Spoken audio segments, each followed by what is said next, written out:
Salut, c'est Abel et bienvenue dans cette nouvelle vidéo. Alors dans cette vidéo, je me propose de partager avec toi 5 compétences technologiques qui sont essentielles et à développer en cette année 2021. Alors à l'heure actuelle, nous sommes en mai 2021. J'espère que tu avances bien dans ton processus, soit d'apprentissage, soit dans ton travail, soit dans ton activité quotidienne et que tu arrives à mêler à la fois les connaissances que tu as de façon théorique et les compétences que tu appliques au quotidien. Alors, déjà, premièrement, ce que je peux dire, c'est qu'il faut toujours avoir un coup d'avance. Ça, c'est essentiel. Et c'est la base, en fait. Pourquoi? Parce que au fur et à mesure que les réseaux évoluent, il y a des demandes qui sont différentes en termes de compétences. Il y a de nouvelles choses qu'il faut pouvoir proposer. C'est-à-dire, il y a de nouvelles choses qu'il faut pouvoir apprendre et proposer pour pouvoir profiter aussi des meilleures opportunités. Si on regarde un peu l'évolution des réseaux, en fait, on est parti du networking. Le networking, à la base, c'est tout simplement la mise en réseau. Donc, routage, commutation. C'est une notion, ce sont des notions qui sont apparues au milieu des années 90 et avec l'explosion de la bulle Internet dans les années 2000, c'est une compétence qui était essentielle et qui était vraiment très recherchée.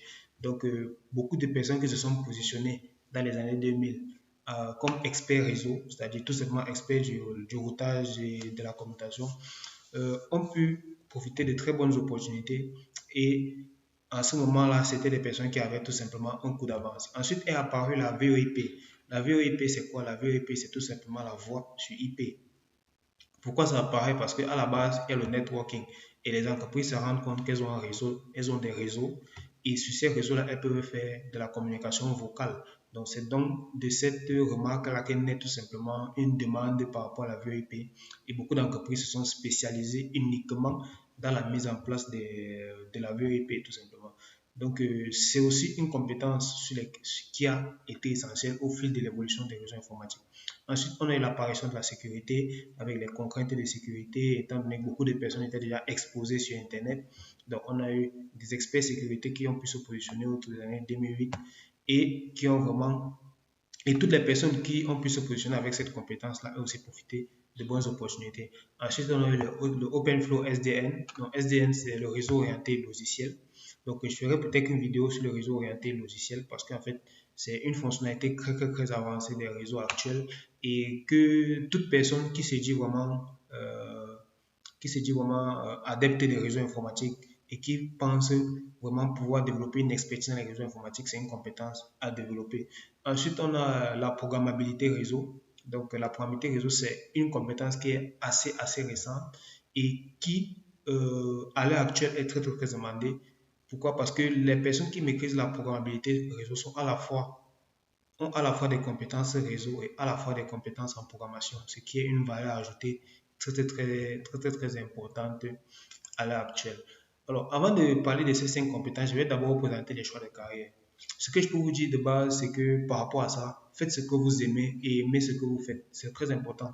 Il n'est pas nécessaire, ou du moins, il faut toujours faire les choses de façon à ce que, par rapport à ce qu'on aime faire, on apprend plus de choses et on obtient une compétence qui nous permet de gagner notre vie par rapport à ce qu'on aime faire tout simplement. Donc, il n'est pas vraiment intéressant de se retrouver parfois dans des secteurs qu'on n'aime pas, même si ce sont des secteurs qui nous permettent par exemple de gagner notre vie. Donc moi je vous conseille de faire ce que vous aimez et aimer ce que vous faites, c'est très important.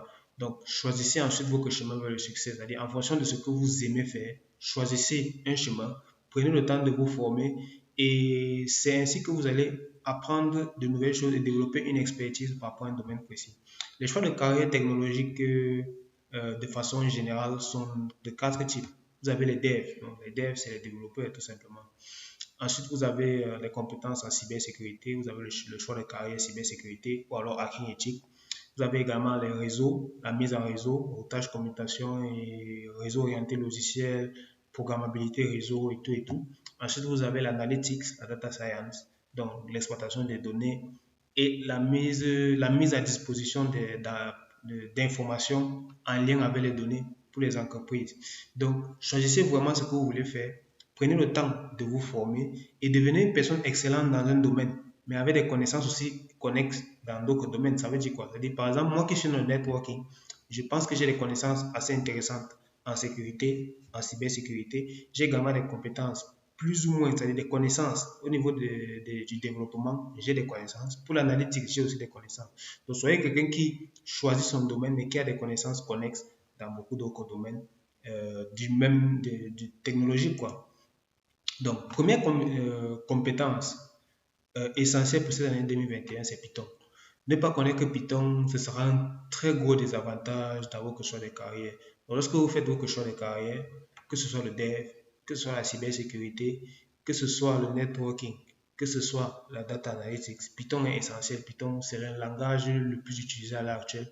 Pourquoi? Parce qu'il est accessible, il permet de construire des choses beaucoup plus facilement que les autres langages. Et il est également, c'est également un langage qui passe de plateforme en plateforme. Ça veut dire que vous pouvez utiliser beaucoup de plateformes avec beaucoup de librairies. Bon, je n'irai pas en détail parce que moi, je ne suis pas programmeur. Donc, mais je sais qu'à l'heure actuelle, Python, que vous soyez programmeur, que vous soyez dans le réseau, que vous soyez dans la sécurité, Python, c'est essentiel. Donc, c'est un skill qu'il faut maîtriser en plus de votre domaine. Ou alors, si vous êtes dans un domaine qui nécessite vraiment Python, maîtrisez simplement Python. Alors, ensuite, on a Linux. Donc, il faut savoir que le monde entier, à l'heure actuelle, tourne sur Linux. Linux, c'est la compétence l'une des compétences, je pense, c'est même peut-être la compétence la plus demandée à l'heure actuelle dans le monde technologique. Pourquoi? Parce que toutes les entreprises qui ont des serveurs utilisent Linux. Tous les ingénieurs système à l'heure actuelle qui sont demandés sur le marché, que ce soit en Afrique, que ce soit en Europe, on leur demande la maîtrise de Linux. Donc, Linux est essentiel. Actuellement, vous regardez ces vidéos sur YouTube. YouTube, en fait, a des serveurs et sur ces serveurs-là, il y a tout simplement Linux qui est installé. Et à l'heure actuelle, tous les ingénieurs qui travaillent à YouTube, ce sont des experts avancés de Linux. Et ils font tout simplement du Linux avancé et ils mettent en place un environnement hyper rapide pour que vous puissiez lire cette vidéo. Peut-être même votre système actuel sur lequel vous regardez cette vidéo, c'est Linux. Donc, Linux est quasiment partout et c'est une compétence qui est très forte valeur ajoutée sur le marché et sur laquelle moi aussi j'aimerais positionner. Et je pense que je ferai des vidéos plus tard par rapport à Linux. Comment se former à Linux, qu'est-ce qu'il faut apprendre et comment s'y prendre. Alors ensuite, on a le cloud. Alors le cloud, c'est quelque chose qui est apparu c'est une conséquence en fait des réseaux informatiques. Donc avec l'agrandissement des réseaux informatiques, il y a des acteurs qui se sont positionnés pour stocker les applications de plusieurs entreprises dans le cloud.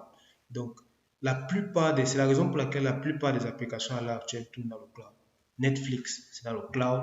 Euh, Quasiment beaucoup de sites, plusieurs sites sont dans le cloud. Bon, les exemples m'échappent un peu, mais quasiment tout est sur le cloud à l'heure actuelle. Donc, le cloud, c'est vraiment demandé. Donc, il faut savoir au moins, même si vous n'êtes pas un expert du cloud, vous n'êtes pas obligé de connaître tout ce qui est dans le cloud, mais sachez les interactions entre le cloud et votre domaine. C'est très important. Donc, les grosses entreprises de technologie comme Amazon, Google Cloud, Azure, ce sont des entreprises qui sont vraiment positionnées et qui ont raflé le secteur du cloud. Et à l'heure actuelle, ce sont des entreprises qui sont très avancées dans ce cloud-là. Ensuite, vous avez les réseaux informatiques. Donc, les réseaux informatiques, c'est la base du monde technologique. De façon générale, vous aurez toujours une architecture où vous avez un client et un serveur. Si vous regardez cette vidéo, ça veut dire que vous êtes un client et le serveur qui stocke cette vidéo, qui est dans les data centers de YouTube, ou bien les data centers d'un opérateur de votre pays, est tout simplement le serveur. Donc, vous avez une architecture client-serveur. Et pour quitter de votre machine jusqu'au serveur, il y a tout simplement un réseau informatique qu'il faut traverser pour y arriver. Donc, les réseaux informatiques, en fait, c'est le socle d'Internet. C'est vraiment la base dans tout ce qui est communication client-serveur. Plusieurs bugs applicatifs sont causés par des fonctions réseau. Vous avez parfois des problèmes de bande passante, des délais, vous avez les lags. Donc, vous pouvez avoir des applications qui ne fonctionnent pas bien, tout simplement parce que les fonctions réseau ne sont pas optimales. Donc, le bon programmeur, qu'est-ce qu'il va faire? Le bon programmeur va pouvoir anticiper tous ces problèmes, sachant que son application fonctionne sur TCP ou sur UDP, en implémentant les scripts nécessaires pour que son application puisse gérer les délais, les bandes passantes et autres. Ensuite, vous avez des connaissances, des compétences comme l'IPv6, IPv4, IPv4. Vous avez également l'automatisation réseau. Donc, tout ça, en fait, ce sont des compétences qui régissent, en fait, les réseaux informatiques et sur lesquels il est essentiel de se positionner aussi. Ensuite, comme le numéro 5, donc derrière des compétences, vous avez les API, donc les interfaces de programmation. Il faut savoir qu'à l'heure actuelle, vous avez beaucoup d'applications qui communiquent entre elles. Par exemple, sur certains sites, je pense que vous allez d'arriver sur certains sites et en fait, Au lieu de vous inscrire sur ce site, on vous demande par exemple d'utiliser votre identifiant Google ou votre identifiant Facebook. Ce sont des API, ça veut dire que c'est des applications qui peuvent communiquer entre elles à partir de certains scripts.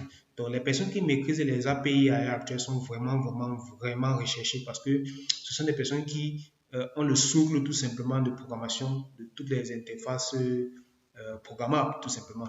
Alors, moi, je ne suis pas un expert des API ou bien un expert en programmation, mais je sais qu'à l'heure actuelle, par exemple, aussi dans le réseau, il y a beaucoup de demandes par rapport à des compétences en programmabilité réseau. Parce que les réseaux aussi intègrent maintenant les API. Ça veut dire qu'il est possible à l'heure actuelle de configurer un routeur en utilisant une interface, par exemple, une interface web. Donc, vous n'êtes pas obligé d'aller entrer dans le routeur pour configurer, mais vous pouvez utiliser des API. Par exemple, vous avez le REST API qui est par exemple, présent dans la nouvelle formation, dans le nouvel examen Cisco CCNA. Vous avez le REST API. Vous avez beaucoup d'API qui interviennent également dans le réseau. Donc, les API à l'heure actuelle, c'est ce qui interconnecte vraiment les applications, les réseaux, les fonctions de sécurité et autres. Donc, à l'heure actuelle, ceux qui maîtrisent vraiment ces API-là sont vraiment très recherchés. Comme compétence bonus, vous avez aussi la virtualisation. Alors, c'est la 6e compétence et c'est le bonus que j'ai voulu vous faire pour cette vidéo. Donc, la maîtrise des machines virtuelles avec les logiciels comme VMware, VirtualBox. Vous avez des fonctionnalités comme Docker, Kubernetes. Ce sont des fonctionnalités en fait qui sont liées au cloud et à la virtualisation. Et lorsque vous maîtrisez cela, vous avez aussi une grande valeur ajoutée. Beaucoup de programmeurs à l'heure actuelle se positionnent beaucoup plus sur le cloud en maîtrisant Docker, Kubernetes et en intégrant les machines virtuelles. Donc, c'est aussi des compétences qui sont très importantes avec aussi le cloud computing qui est aussi vraiment une grosse valeur ajoutée à l'heure actuelle. Donc, en bref vous avez Python, Linux, le cloud, les réseaux, les API et la virtualisation. Ce sont les 6 compétences avec en bonus, j'ai dit 5 au début, mais là c'est 6, avec en bonus la virtualisation qui sont vraiment, ce sont des compétences essentielles. Donc, si vous développez ces compétences à la fin de cette année 2021, je pense que vous allez récolter simplement les résultats. Donc, les résultats vont parler d'eux-mêmes. Ça veut dire que vous allez juste avoir maintenant à vendre ces compétences. Parce qu'une fois que vous avez développé des compétences et à partir de nouvelles connaissances, vous les vendez juste sur le marché et vous aurez tout simplement à récolter les résultats. Donc, voilà, c'était tout pour cette vidéo. N'hésitez pas à laisser un commentaire si vous n'êtes pas d'accord ou bien si vous pensez que vous pouvez avoir d'autres compétences aussi que vous pensez qui sont essentielles à développer en cette année 2021 et qui peuvent permettre à tout un chacun de se positionner. Donc, j'attends vos avis en commentaire. En dessous de la vidéo, vous avez également un cadeau gratuit en description. Vous avez un e-book gratuit offert sur l'adressage IP. Vous avez également un e-book qui vous est offert sur le routage, les bases de routage IP. Donc, voilà. Et également, n'hésitez pas à vous abonner. C'est vrai, on vous dit ça sur toutes les chaînes. Mais moi, je vous dis, n'hésitez pas à vous abonner parce qu'il y a beaucoup de choses qui arrivent sur cette chaîne. Et je pense que ça va être très intéressant pour tous ceux qui aiment la technologie et les réseaux informatiques, mais globalement la technologie en général. Donc, je vous dis à très bientôt. Je vous remercie pour votre attention et merci.